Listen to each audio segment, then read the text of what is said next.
Hey, what's up? I'm Wasi. Today we will look into Intel new update for Optane Memory M15.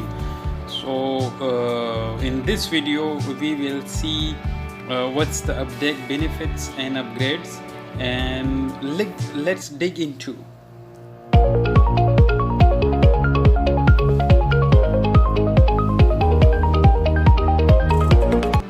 Welcome back. So buried among a 10th gen core laptop CPU news, Intel unexpectedly dropped an update for Optane Memory.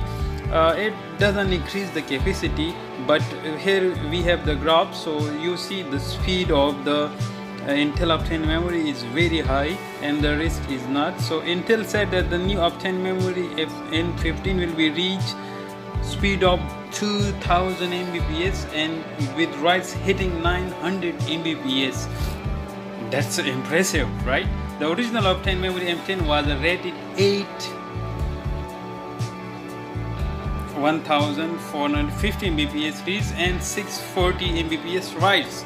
So see, this is Intel says that the new M15 will hit 450k random reads and 220k random writes.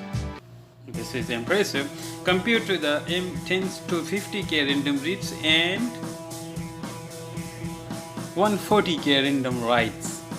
So see, it's a very big difference in this update. Bottom line, this should be a noticeable upgrade. Sure, Intel said that the capacity of the drive will be 16GB, 32GB and 64GB. It will be launched some of the third quarter of this next year. So that's it. We already saw the Intel Optane update and upgrade. So thank you for watching. If you like my videos, please subscribe. It will give me a good hope, and you're the best, you're the good person. Thank you.